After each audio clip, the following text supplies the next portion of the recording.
think that most of us know by now that the main rules underpinning a rags to riches challenge in The Sims 4 are that you start with a brand new household, you start on a totally empty lot, and with 0 simoleons in your household funds. But tell me if this also sounds familiar. You start a new challenge, expecting to be in it for the long haul, you make a really cute sim, you get really attached to their backstory, and then you get a couple of days into the challenge and you think, well, I might as well just do a little bit of painting just to, you know, get the ball rolling, just to get myself going.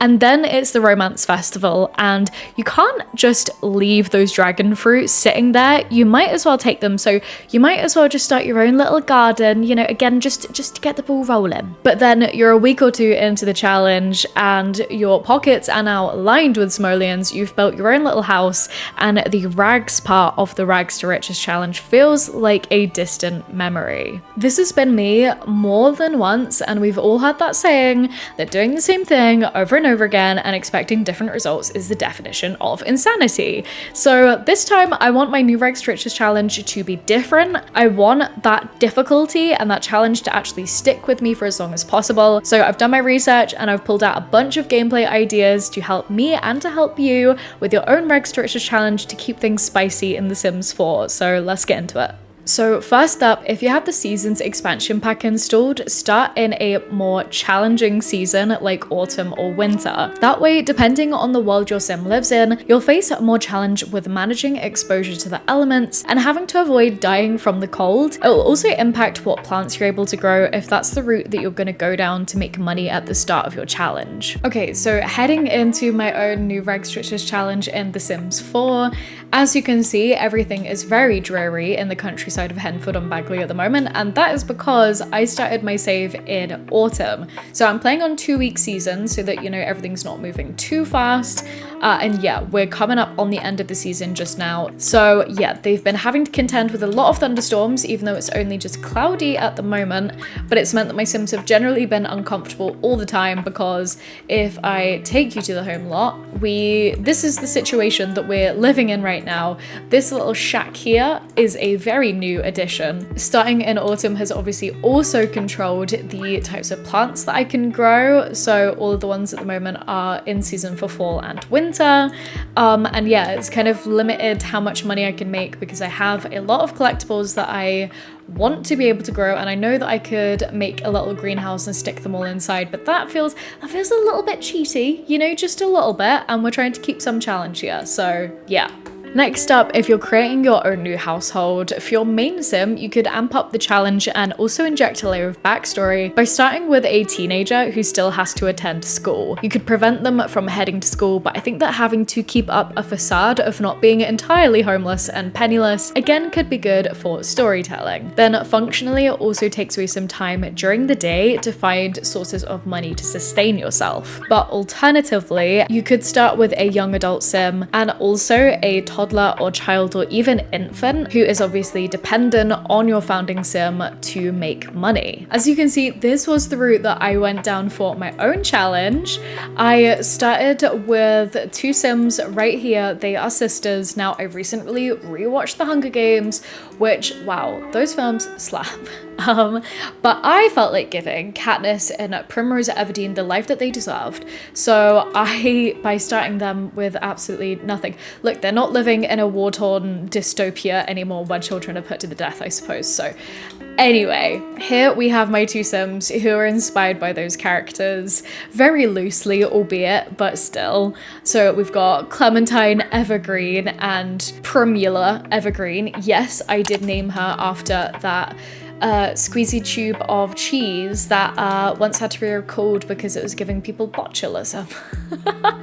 But yeah, so these are my 2 sisters, and I've actually been really enjoying it because I've been obviously sending Primula to school, so she's had sort of limited time to help make money for the household by fishing and stuff like that, and eventually she's going to be taking care of all the animals and stuff because I do want this to be very sort of farming themed. I'm really into that at the moment, if you've seen any of my other recent videos. But yeah, so she's in school, but usually whenever I start a new save file myself, I'll usually only start with 1 young adult sim, and you know, you really can just sort of grind through a lot of the early money making on, you know, speed 3, going through it really quick, and I usually make my Sims kind of hermits and they never talk to anyone, so actually having someone to talk to for once has been really fun. I've been really enjoying it, and you know, actually building the relationship and stuff like that has been a great time. But what Sims you decide to start with in your own challenge may also be influenced by whether or not you choose to combine a classic rags to riches challenge with another challenge. Please do not take a shot every time I say challenge in this video. But for example, if you decided to start with a teenager, you could go full runaway teen challenge mode where you have to avoid all adult Sims, or you could be a real masochist and play a 100 baby challenge, starting with absolutely nothing, where your time will eventually be pulled 3 ways between having to care for babies, having to make more babies, and then also having to make ends meet. Moving on from ideas surrounding your starting Sims, once you've got your household set up and moved on to their new home lot, enable the off the grid, and if you have cottage living, the simple living lot traits to push your Sims to be truly self-sufficient. The off the grid lot trait basically reduces the number of electrical items that you're able to use, and if you have the eco lifestyle pack, pushes you to invest in power and water generating items to keep the lights on and the toilets flushing. The simple living lot trait is similar in that it adds a layer of realism through requiring your Sims to have the specific products required to make any recipe, which means no more getting a free quick meal from the fridge when you're in a pinch. So transitioning now into live mode, it's time to figure out how your Sims are going to survive. To start, instead of defaulting to painting or gardening as some super quick means to get the coins rolling in, why not use a random generator to pull a select number of packs which you can only use to make money. I'll leave the link to a random generator down below, which was made by James Turner, and that allows you to pick what packs you have before generating them. And obviously his channel also has like a million playlists of rags to riches let's plays themed around the content of different expansion packs and game packs, so definitely check them out for some inspiration if this is the route that you're going to go down. I think that going for this pack-based approach to making money in The Sims 4 versus going for the method that will be the easiest and quickest will go a long way to encouraging you to get more creative with your rags to riches challenge. For example, if you rolled get together, you could try the starving artist route and make a Sim who relies on the DJ skill to earn cash while performing in clubs. Or if you rolled get famous, you could try earning a living by turning your Sim into a famous content creator. As a more skill specific layer to add difficulty to your rags to riches gameplay, if you, like me in my newest save, are wanting to go down the homesteading route, challenge yourself to process all harvestables into a product before selling them. This could be, for example, turning all flowers into arrangements or canning all fruit to sell them. This will also force your Sims to develop new skills and to have to invest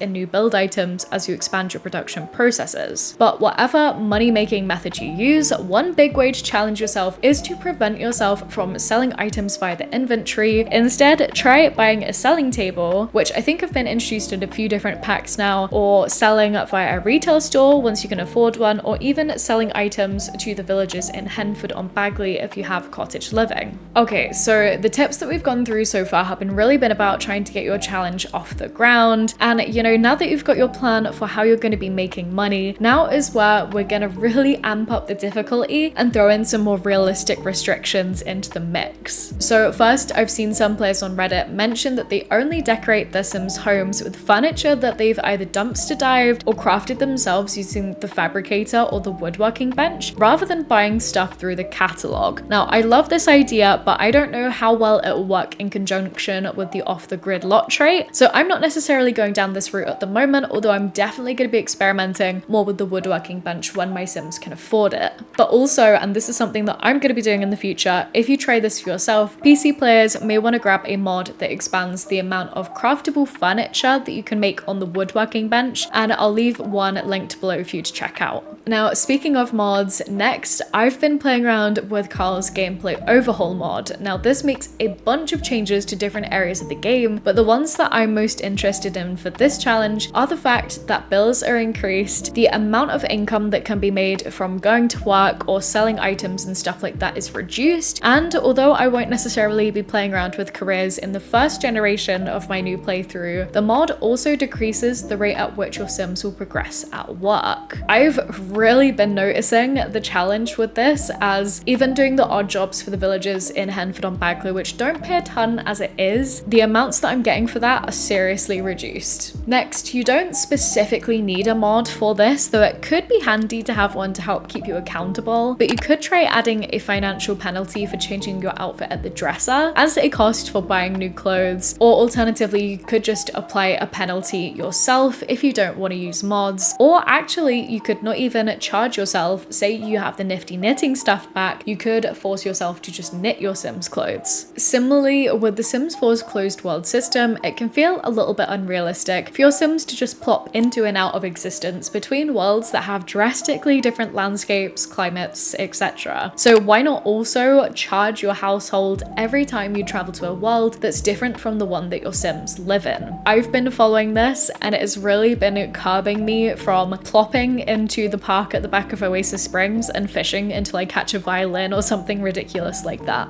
Lastly, I've got a couple of ideas for what to do in build mode, where at the start of the challenge is where you're going to be spending most of the money you make just in order to survive in a rags to riches challenge. So first, as you start building up your Sims home, try perhaps keeping it realistic by not just plopping in random walls to drop a toilet in the middle of your home lot, which I know is really tempting to do right at the beginning of a new challenge. Instead, if you have the relevant packs, try saving to buy a pea bush, or at least saving for 4 walls and a roof to make a little outhouse or something like that. And then in the same vein, as you build up your home lot, aim to keep it in the same aesthetic as the world around you. Again, I usually default to using the super cheap modern items that came with eco lifestyle, even if they don't fit in with the world that I'm building in. So try keeping realistic design in mind rather than what is most generally aesthetic and cheap. So this more kind of like realistic approach to building is definitely what I've gone from my own home lot. It was only literally the previous sim day that I was able to afford to